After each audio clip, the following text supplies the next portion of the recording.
Mọi người hãy like, chia sẻ, đăng ký kênh, ủng hộ mình nha, để mình có động lực làm thêm những video cho mọi người xem.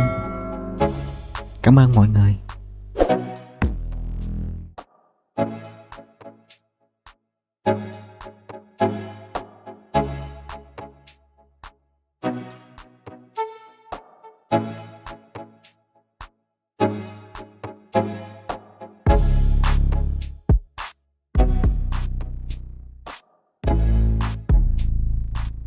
Nhanh hơn cao hơn một khi khao khát đã được thưởng thức trong không khí, chúng ta có thể làm nhiều hơn một chúng phong.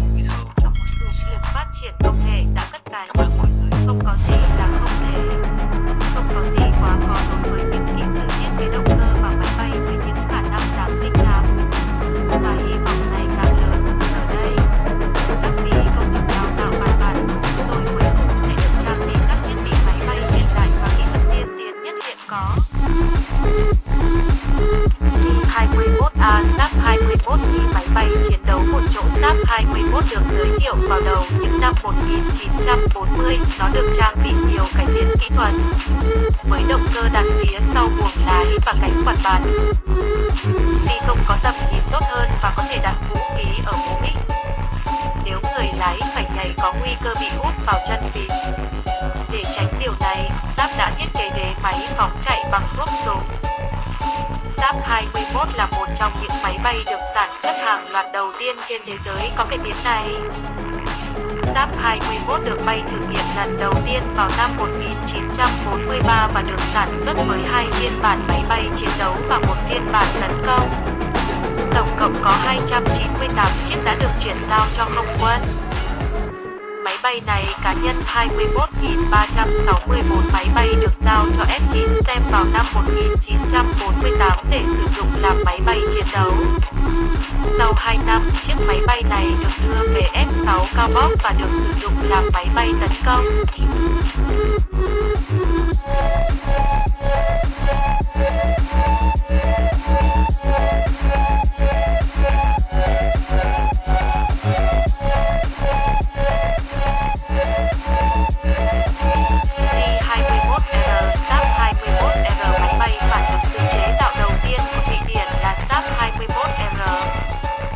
Cơ bản nó là một chiếc J-21A được cải tiến với động cơ phản lực. Động cơ được mua từ Anh. Lực lượng không quân đã đặt mua 60 chiếc J-21R được giao trong những năm 1949 năm 1951. Tuy nhiên, người ta nhanh chóng nhận ra rằng chiếc máy bay này không thích hợp để đi săn vì nó được điều khiển quá nặng. Thay vào đó, J-21R được sử dụng làm máy bay tấn công tại F-7 Satene.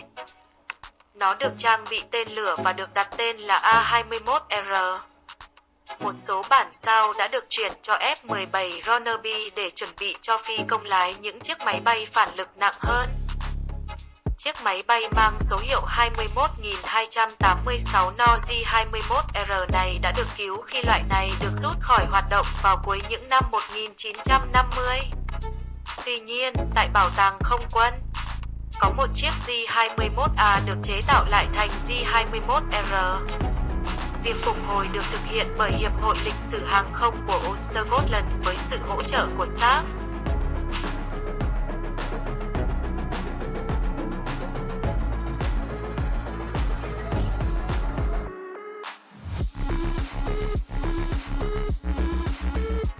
Bastro 1988 ING và nhà khoa học tìm thông qua Inlabet khi nghiên cứu về SAP về phép tính SAP xác định rằng ông đã vẽ các tờ rơi mới sẽ trở thành SAP 17, 18 và 21. Tất cả các vấn đề sẽ xảy ra ở giai đoạn xây dựng trước khi quá trình sản xuất tốn kém được bắt đầu. Reed tin rằng nghiên cứu hàng không là cách an toàn nhất và rẻ nhất để đóng khung. Ông nhấn mạnh vào sự thật và kết quả thử nghiệm và không bao giờ thỏa hiệp về an toàn chuyến bay. Và làm việc cho một trường đại học ở Linköping. Ông trở thành tiến sĩ danh dự đầu tiên của khoa kỹ thuật vào năm 1973. New Soderbergh năm 1897 đến năm 1988, lính dù và thiếu tướng. Khi New hạ cánh Pacific là năm 1922, đuôi máy bay vướng vào đường dây điện, máy bay lao thẳng xuống đồi. Vụ tai nạn là vụ tai nạn đầu tiên trong sự nghiệp bay của ông, nhưng không phải là vụ cuối cùng. Trong quá trình thử nghiệm giá năm 1926, động cơ của New ngừng hoạt động. Được trang bị chiếc dù Urban duy nhất của Bowman, ông đã nhảy từ độ cao 400 mét. Mọi việc diễn ra tốt đẹp, anh nói sau khi tiếp đất. Cú nhảy đã giúp anh trở thành thành viên Thụy Điển đầu tiên của câu lạc bộ Caterpillar. Câu lạc bộ dành cho những người thoát khỏi một chiếc máy bay mất khả năng lao động bằng một chiếc dù do công ty dù Urban sản xuất. Sau cú nhảy từ SK-10 đáng lo ngại vào năm 1935, anh trở thành thành viên kép của câu lạc bộ. Sự nghiệp của New vẫn tiếp tục, với nhiều sự cố hơn, nhiều cuộc giải cứu hơn và nhiều kinh nghiệm hơn.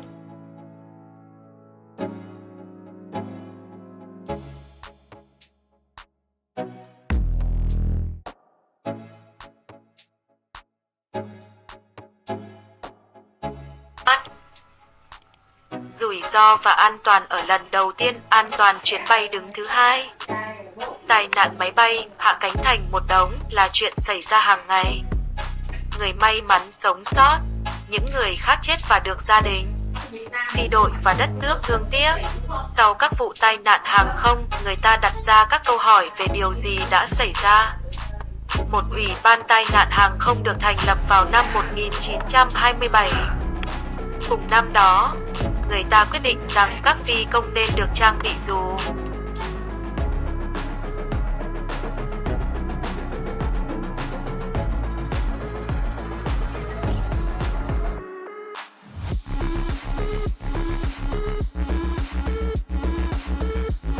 S-16 Caproni K-313 trong chiến tranh thế giới thứ hai, rất khó để có được máy bay nhưng Ý sẵn sàng giao dịch với Thụy Điển. 84 bản sao của K-313 đã được chuyển giao từ nhà máy Caproni. Máy bay được dự định sử dụng để ném bom và được đặt tên là B-16. Tuy nhiên, nhiều vụ tai nạn đã xảy ra và lệnh cấm bay được ban hành. Một số máy bay đã không chịu được áp lực khi cất cánh nặng nề sau khi thả bom. Ngoài ra còn có lỗi sản xuất. Sau khi sửa đổi, chúng được sử dụng thay cho nhiệm vụ trinh sát và sau đó được đặt tên là S-16. Chiếc máy bay số K-313 này được bảo tồn. Đây là bản sao tỷ lệ 1:1 được tạo cho loạt phim truyền hình Che Cá Lê Ca năm 1988. Để tạo bản sao, các bản vẽ gốc và một số bộ phận gốc còn sót lại đã được sử dụng. Sau đó, những sửa đổi tiếp theo đã được thực hiện để bắt chước chiếc máy bay nguyên bản.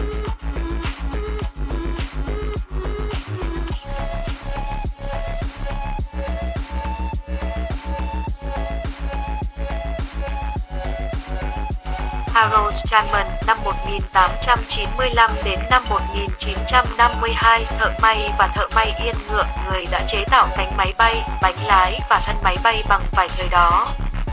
Harold có thể làm điều đó. Ông bắt đầu làm việc tại Central Flygsteden Mamslet vào năm 1921. 6 năm sau quyết định rằng tất cả nhân viên chuyến bay sẽ được trang bị dù, thậm chí còn nhiều việc phải làm. Tất nhiên, các phi công đôi khi nói đùa về dù, nếu nó không hoạt động bạn có thể lấy một cái mới trong kho. Nhưng một khi đã bay trên không, không ai muốn phải nghi ngờ về chất lượng của thiết bị. Harold đã khâu và sửa chữa dù bằng lụa và bông, thắt lưng tùy chỉnh và vỏ bảo vệ được sửa đổi. Vị trí liên hệ các phi công đầu tiên tự định hướng bằng những gì có thể nhìn thấy từ trên không. Sông, hồ, đường dây xe lửa. Với sự chỉ đạo của đài phát thanh, mọi thứ đã thay đổi. Khả năng xác định vị trí của một người thông qua đài phát thanh trên mặt đất là một cuộc cách mạng. Khi sóng vô tuyến sóng ngắn trở thành tiêu chuẩn, việc liên lạc tức thời được đảm bảo. Thông tin trực tiếp tăng cường an ninh cho tất cả. FA-17 là đài phát thanh hàng không quân sự đầu tiên của Thụy Điển. Nó được đặt hàng từ AEG ở Đức sau thời gian thử nghiệm vào năm 1916. Cơ sở này bao gồm một máy phát tia lửa điện và được sử dụng cho điện báo mã Morse. Một tia lửa điện phát ra một xung tạo ra tín hiệu trong máy thu. Ngay từ đầu chỉ có máy phát trên máy bay và máy thu trên mặt đất. Mục đích chính là chuyển tiếp dữ liệu trinh sát và hướng dẫn hỏa lực pháo binh. Người ta sớm nhận ra rằng liên lạc hai chiều có thể thực tế và một máy thu có chức năng khuếch đại âm thanh cũng được gắn trên máy bay. Có rất nhiều tiếng ồn trong máy bay. Để nghe thấy nhau trên tàu và tránh la hét cần có thiết bị hỗ trợ ống nói là loại đơn giản nhất, một ống có phễu ở mỗi đầu. Đài phát thanh đã đến và bạn có thể nói chuyện với thế giới bên ngoài. Micro được đặt càng gần miệng càng tốt, thường nằm trong mặt nạ dưỡng khí. Nhưng một chiếc micro bình thường sẽ thu được tất cả âm thanh nên dù sao cũng khó nghe được. Micro họng là một cách để giải quyết vấn đề. Nó tựa thẳng vào cổ và cảm nhận những rung động từ giọng nói mà không bị làm phiền bởi những âm thanh khác. Công nghệ này đã ra đời từ rất sớm và vẫn được sử dụng cho đến ngày nay. B-18B SAP-18 được chế tạo vào cuối những năm 1930 và là chiếc máy bay thứ hai mà SAP chuyển giao. Trong lực lượng không quân, SAP-18 được sử dụng làm máy bay ném bom và trinh sát. Phiên bản bom có thể thả bom ở cả chế độ bay và khi đang lặn. Phiên bản trinh sát sẽ bảo vệ biên giới Thụy Điển nhưng cũng có thể thực hiện các nhiệm vụ trinh sát từ xa. Trong năm 1947, phiên bản T-18B cũng được phát triển, được cho là có khả năng chống lại tất cả ngư lôi chống lại tàu. Khi SAP-18 ngừng hoạt động vào cuối những năm 1950, không có chiếc máy bay nào được lưu lại cho hậu thế. Máy bay này cá nhân 18.172 máy bay hoạt động tại F-14 Halmstad. Sau khi hạ cánh khẩn cấp đầy kịch tính vào năm 1946, B-18BO David chìm xuyên qua lớp băng ở cảng Hannover. Năm 1979, xác tàu được trục vớt với mục đích tái tạo một chiếc SAP-18. Sau công trình phục hồi rộng rãi của Hiệp hội Lịch sử Hàng không ở Scotland, nó được trưng bày tại Bảo tàng Không quân.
B-3 Junker Ju-86K năm 1936, 40 chiếc được đặt hàng từ Đức để tăng cường sức mạnh cho lực lượng không quân.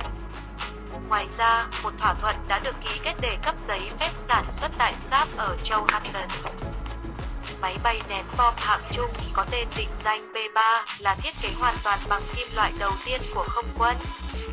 B-3 có tổ lái 4 người và có thể mang theo 1 tấn bom. Các xạ thủ ngồi ở phía trước mũi máy bay, ở giữa máy bay hoặc trên nắp pháo được hạ thấp dưới thân máy bay.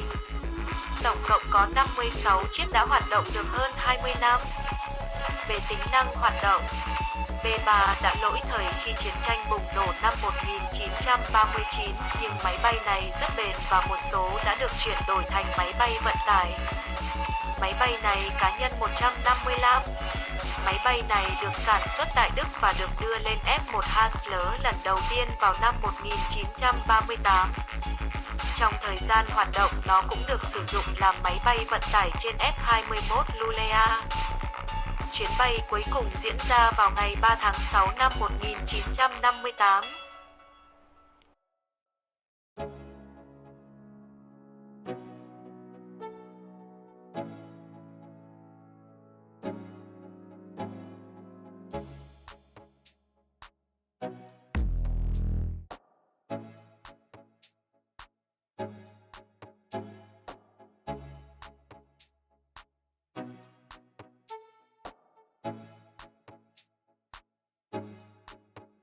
P-1 Sparman S-1A là một loại máy bay đơn nhỏ cánh thấp dùng để thực hành săn bắn. Nó được bổ sung hoàn toàn theo sáng kiến của nhà thiết kế Edmund Sparman. Và ban đầu lực lượng không quân không mấy quan tâm đến việc mua loại máy bay này. Sau một cuộc đấu tranh gay gắt ở cấp bộ, Hội đồng Hàng không đã đặt mua một số mẫu máy bay huấn luyện vào năm 1935. Trong lực lượng không quân, nó nhận được ký hiệu loại P-1, trong đó P là viết tắt của máy bay thử nghiệm. Tổng cộng có 10 bản đã được chuyển giao cho lực lượng không quân. Chiếc máy bay này được đánh giá là có đặc tính bay tốt nhưng lại rất ít được sử dụng làm máy bay huấn luyện. P-1 có tầm hoạt động tốt và do đó được sử dụng để kết nối các chuyến bay vào những năm 1940. Máy bay này cá nhân 814 máy bay được sản xuất vào năm 1937 bởi Flyguteder của Sparman tại Lilla Essingen ở Stockholm và sau đó được đặt trên F-8 Bakabi. Năm 1946 nó được đưa ra khỏi hoạt động. S-17BL Sharp 17B-17 là thiết kế đầu tiên của Sharp. Nó bắt đầu được phát triển từ năm 1937 và bay lần đầu tiên vào năm 1940. Nó được chế tạo hoàn toàn bằng kim loại. Với bộ phận hạ cánh có thể thu vào được bảo vệ bởi các nắp đẩy có thể được sử dụng làm phanh hơi trong quá trình ném bom bổ nháo. Không quân đặt mua 322 chiếc để sử dụng làm máy bay ném bom và trinh sát. Ván trượt và phao có thể được gắn trên thiết bị hạ cánh và có thể cất cánh và hạ cánh trên băng tuyết và hồ. Sau Thế chiến thứ hai, B-17 được sử dụng làm máy bay kéo mục tiêu được đăng ký dân sự và bay liên lạc. Máy bay này cá nhân 17.005 máy bay được giao cho F-7 Satene vào năm 1942 như một máy bay ném bom bổ nháo. Năm 1945 nó được chuyển đổi thành máy bay trinh sát và chuyển sang F-3 Mauman. Nó được sử dụng ở đó cho đến năm 1948. J-22 BFF vs J-22 với chiến tranh ở châu Âu, lực lượng không quân cần được tăng cường nhanh chóng. Khả năng nhập khẩu hạn chế đã dẫn đến việc phát triển một loại máy bay chiến đấu hoàn toàn do Thụy Điển sản xuất. Kết quả là J-22, một máy bay chiến đấu một động cơ có thể được sử dụng để trinh sát. Do nguồn cung cấp nhôm bị hạn chế trong chiến tranh nên khung máy bay được chế tạo từ ống thép và gỗ. Hơn 500 nhà thầu phụ đã sản xuất các bộ phận và linh kiện cho J-22. Nguyên mẫu được bay thử nghiệm vào ngày 20 tháng 9 năm 1942 và việc giao hàng bắt đầu một năm sau đó.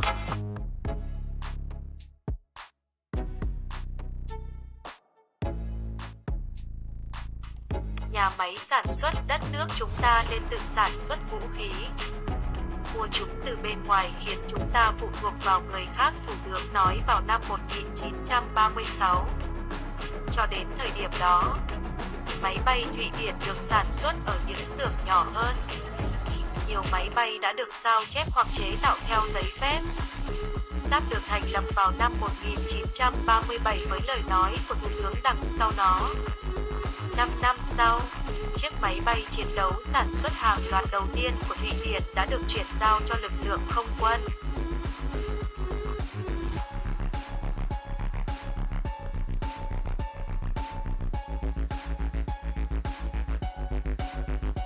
S-14B Fieseler Phi 156G Stott Phi 156 được phát triển ở Đức vào cuối những năm 1930. Loại máy bay này được sử dụng cho các nhiệm vụ trinh sát, điều khiển hỏa lực pháo binh, vận chuyển liên lạc và cứu thương. Không quân có tổng cộng 26 chiếc thuộc 3 phiên bản được đặt tên là S-14. S-14 cần khoảng cách cất cánh và hạ cánh rất ngắn. Ván trượt có thể được gắn trên thiết bị hạ cánh để cất cánh và hạ cánh trên băng và tuyết. Trong mùa đông năm 1944 năm 1945, những người tị nạn từ Na Uy đã được giải cứu qua biên giới sang Thụy Điển với sự trợ giúp của một số chiếc S-14 xuất phát từ Kiruna. Những chiếc máy bay này được gọi là Fjällstockarna. Máy bay này cá nhân 3812 khi S-14 ngừng hoạt động vào năm 1961, tất cả các mẫu đều được bán cho Áo và Đức. Với sự đóng góp của một số nhà tài trợ, một bản sao có thể được mua lại từ Áo vào năm 1967. Cá thể này được lắp ráp từ các bộ phận của ít nhất 2 máy bay. Động cơ được mua từ Đức.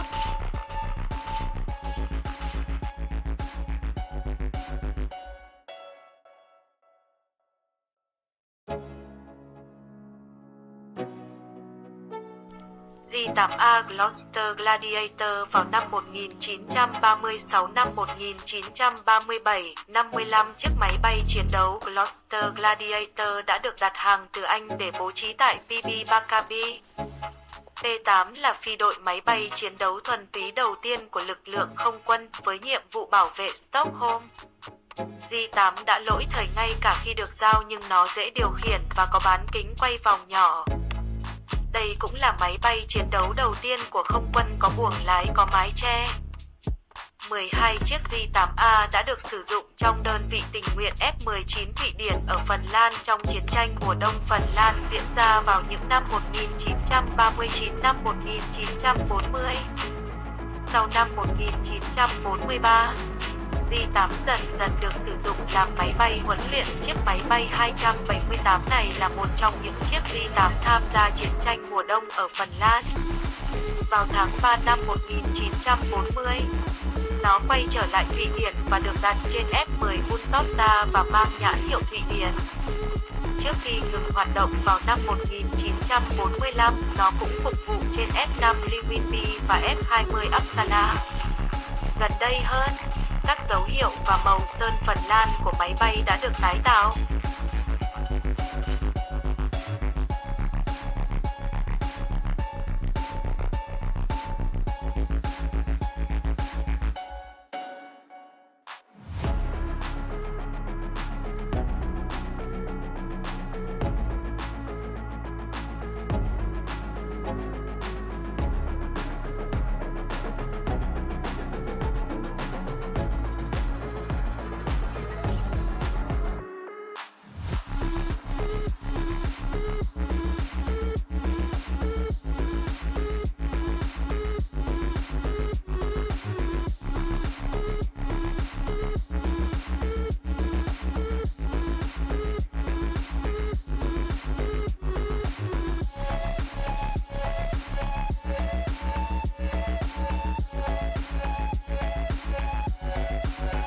SK-1 Albatross BLL trong lần dừng chân ở Stockholm năm 1914, một phi công người Đức đã làm hỏng cánh quạt của chiếc Albatross B2 của mình. Máy bay chưa kịp sửa chữa thì thế chiến thứ nhất đã nổ ra. Máy bay được cơ quan chức năng Thụy Điển tiếp quản, sao chép và sản xuất tại Thụy Điển. Nó trở thành máy bay số 6 của quân đội. Tổng cộng có 40 chiếc được sản xuất tại nhiều xưởng khác nhau trên khắp đất nước.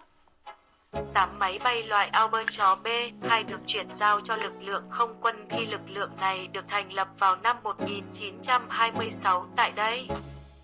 Chúng được đặt tên là SK-1 và được sử dụng làm máy bay huấn luyện cho đến cuối những năm 1920. Máy bay này cá nhân 04 chiếc máy bay này được sản xuất bởi xưởng vải của Fly Company S ở Malmsted vào năm 1925. Nó được đánh số 464 trong ngành hàng không quân đội. Khi không quân được thành lập thì được chuyển về đó và mang số hiệu 04. Nó được đặt tại trường bay ở F5 Ljungby và bay ở đó cho đến năm 1929 thì không còn hoạt động nữa. M7 Bakchi là một loại máy bay chiến đấu của Ý có khả năng cơ động tốt trên không và tốc độ ấn tượng vào thời đó. Sau Thế chiến thứ nhất, quân đội đã mua 4 chiếc đã qua sử dụng và được chuyển giao vào năm 1921. Với ít sân bay ở Thụy Điển, Bakchi M7 có lợi thế lớn, nó cất cánh và hạ cánh trên mặt nước. Trong trường hợp chiến tranh, họ phải đóng tại pháo đài Borden. Những chiếc thuyền bay đã được đặt lần đầu tiên để thử nghiệm tại hồ Robson bên ngoài Linköping. Ở đó, chúng được cất giữ trong các nhà chứa lều nhưng vỏ gỗ không bao giờ thực sự khô và xảy ra hư hỏng do thối rữa. Sau 2 năm, một nửa đã bị loại bỏ. Máy bay này cá nhân 951 năm 1921. Máy bay đóng quân ở Lincoln tại hồ Roxon. Sau đó nó không còn hoạt động vào năm 1927. Tuling Tiger năm 1915, Aeroplane Fabric của Inic Tulin ở Langruna nhận được đơn đặt hàng từ Hải quân cho 5 chiếc thủy phi cơ loại Tulinger. Đây là đơn đặt hàng lớn đầu tiên về một chiếc máy bay quân sự được chế tạo ở Thụy Điển. Việc mua được thanh toán bằng các bộ sưu tập từ Omana Phosphorskoningen. Máy bay được trang bị động cơ Ben của Đức nhưng chiến tranh đã khiến việc giao hàng bị trì hoãn. Do đó, chúng không thể được đưa vào sử dụng cho đến năm 1917. Tulinger được đóng tại các căn cứ hải quân dọc bờ biển và được sử dụng trong lực lượng bảo vệ trung lắm. Sự nhấn mạnh lớn đã được đặt vào khí động học trong quá trình xây dựng. Mặc dù vậy, máy bay có đặc tính bay kém và khó điều khiển trong nước. Chúng được đưa ra khỏi biên chế vào năm 1922. Chiếc máy bay này cá nhân 15 chiếc máy bay phục vụ trong những năm 1917 năm 1922. Từ những năm 1930, nó đã được tháo rời, nhưng trước khi Bảo tàng Không quân mở cửa trở lại vào năm 2010, chiếc máy bay đã được Hiệp hội Lịch sử Hàng không Thụy Điển lắp ráp. Mọi người hãy like, chia sẻ, đăng ký kênh, ủng hộ mình nha, để mình có động lực làm thêm những video cho mọi người xem. Cảm ơn mọi người.